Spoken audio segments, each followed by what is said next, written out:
Assalomu alaykum qadrli muxlis. Ertaga O'zbekiston terma jamoasi Jahon chempionatida ilk o'yinini Kolumbiyaga qarshi o'tkazadi.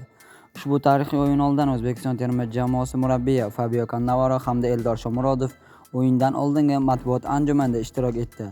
Quyida ushbu anjumanda aytilgan so'zlar haqida siz bilan birga bo'lishamiz.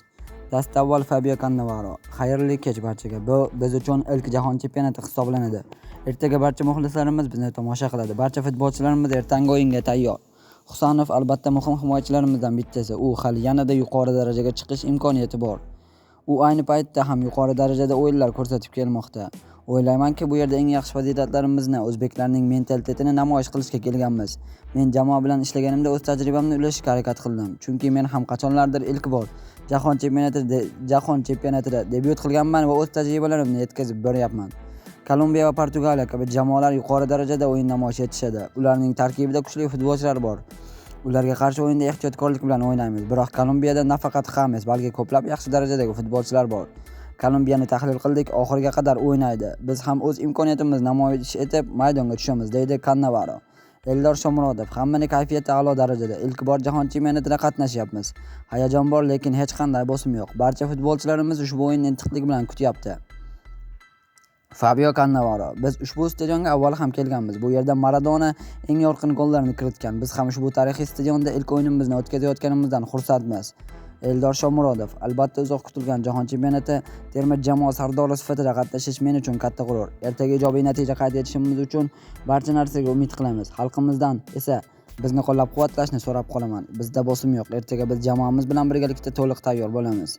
Fabio Cannavaro: Mening fikrimcha, siz nimagadir yetishmoqchi bo'lsangiz, qiyinchilikdan o'tishingiz kerak. Barchaga buni isbotlashingiz kerak. Mashg'ulotlarda qiyinchiliklar bo'lishi bu tabiiy holat. Ufa akademiyalarga, infratuzilmalarga juda ham ko'p e'tibor qaratmoqda. Mamlakatda futbol rivojlanib boryapti. Bu O'zbekiston uchun ilk Jahon chempionati. Men O'zbekistonning ilk Jahon chempionatida bosh murabbiy sifatida ishtirok etayotganimdan xursandman. Fabio Cannavaro: Men futbolchi sifatida Jahon chempionatida ishtirok etganman, biroq murabbiy sifatida ishtirok etish baribir boshqacha. Futbolchi sifatida va murabbiy sifatida tayyorgarlik boshqa narsa, chunki siz barcha futbolchilaringiz bilan gaplashishingiz kerak. Bizni juda ham qiziq va shiddatli o'yinlar kutib turibdi. Raqiblarimiz ham yuqori darajadagi jamoalar. Biz ilk bora bu musobaqada ishtirok etyapmiz. Ushbu musobaqaning har bir o'yinidan zavqlanishimiz va tajriba olishimiz kerak, deydi O'zbekiston milliy terma jamoasi ustozi.